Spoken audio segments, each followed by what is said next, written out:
Alright, I'm Marcus, and this is my first video of this horrible schedule I'm going to do, where I just go through my curriculum in the run-up to A-levels and do videos on them. Hopefully I can help myself, and hopefully I can help you, because at the moment I don't think my revision technique's very good, so I'm going to try this out. Basically, I've got notes here on a certain topic. Today it's on the theories of education.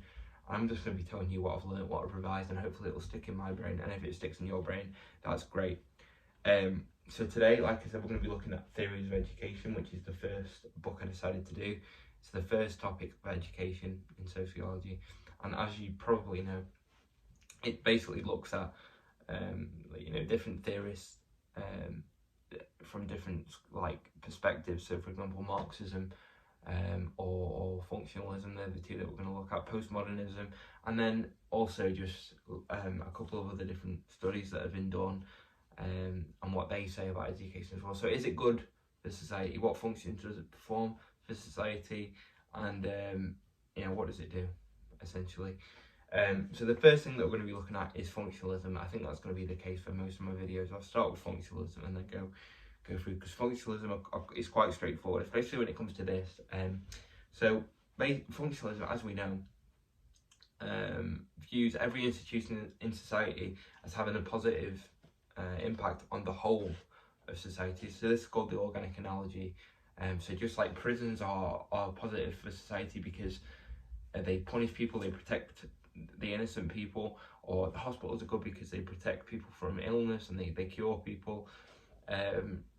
Similarly, for Durkheim, for Parsons, it's the exact same. Education is the exact same in that it maybe, as Durkheim says, transmits norms and values. For example, Parsons says that we're taught about meritocracy in schools, which is useful for for society. So I know that if I work hard in a test, just like I've been taught for my whole life, I will do well. I know that in the future, if I want to get a job promotion, I need to work hard to get it. So these are all beneficial things. By the same token, another norm is that I don't want to be going around punching people in the face, which I may have done when I was about 4. But through the education system, I've been told that you can't do that because obviously you get punished for it, and that's just the exact same throughout society. That's what Durkheim says as well. He says that the severity of an action and the impact that it would have on society if you didn't do it in the education system, if you did it in the outside world, should be reflected in the punishment that you get. So if I stole someone's pencil case, I should be expected to be punished quite badly. Or if I punch somebody in school, I would be punished quite badly, because if I did that outside of school, I could obviously go to prison or whatever. Also Parsons and Durkheim say that education is essential for the division of labour, and Davis and Moore as well, actually. So they say you don't want an average student to be doing the best jobs. You want somebody who's very good at science, for example, to become a doctor. You want somebody who's very good at talking to people to become a teacher, or etc. You don't just want any randomer. So for Davis and Moore, they say that inequality is necessary. This is called role allocation. This is what they call it, and that sifts and sorts people into different roles. So yeah, inequality is necessary. That's what they say. That means that, like I just said, you don't want some silly person to be doing an operation. You want the best in class to be doing it. You don't want everybody to be taught the same way. You don't want everybody to have the same skills. You want people to be unequal in the skill level, so then the best people can achieve higher than others. I mean, that might sound harsh, but that's how society works, and that's the whole point. That the education system should, for functionalists, should mirror society as a whole, and that's what they say that it does. Durkheim places emphasis on the study of history, because he says that it should provide a link between the individual and the rest of society. So for history, for example, it's just been the 75th anniversary of the Holocaust, for example. So I know, like, the past failures of my society, or not my society, but of society, from the Nazis, and we can learn from these things, and we can see what, for example, my ancestors have done in certain parts of history, and learn from it. So this all kind of makes history for daytime, makes people feel a part of society, which is obviously going to be good, because it's like being part of a team. Everybody works for the same common goal, and that's what makes society function.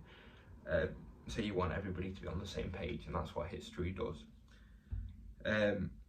For Parsons, going back to the norms and values part, he says that school actually takes over from primary socialisation, and it acts as a bridge from family to the rest of society. So, you know, when we were in the family, being educated from a really young age by our family, being taught how to walk, being taught how to talk, we were judged by individualistic standards, according to Parsons. This is essentially the idea that they loved us and they would treat us differently than everybody else, maybe let us off with certain things or whatever. In school, it's positive because we are taught by universalistic standards, so everybody is taught the same. Everybody is told that you can't hit people. Everybody's told that you need to do this homework, you need to do this, you need to do that, and that is what society is like. So again, the whole idea is it mirrors society. Just to finish off, functionalism, education should mirror society. Education is positive because it teaches us norms and values. It teaches us a link between society and the individual. It sorts people out into certain jobs. So these are all positive things, and this is completely different from the conflict theory of Marxism, the views of postmodernism.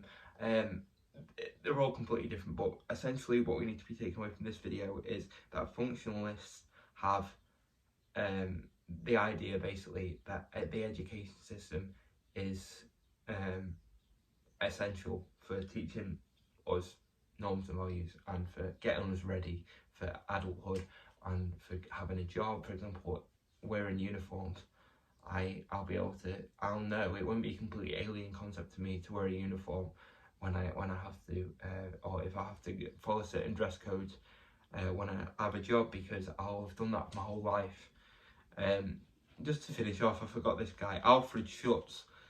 This is really simple, and this is a good one that I always remember.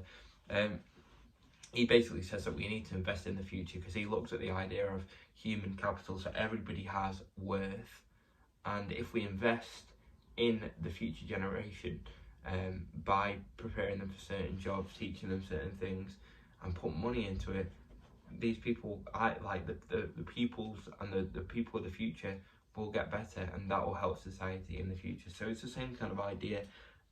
This is a common theme running through functionalism, and yeah, that's it for functionalism. Hope you enjoyed this video. Obviously, like I said in my last video when I was introducing the channel, there's going to be gaps in my knowledge. This is not going to be a full run through, because I'm not a teacher, I'm learning as well. But these are just little concise videos about what functionalists are, what Marxists are, you know, different, or loads of different things, but they're not, I'm not from AQA, so don't be expecting, you know, to pass your exams just by watching these videos. I don't even know if anybody will be watching these videos, but if you are, hope you enjoyed it.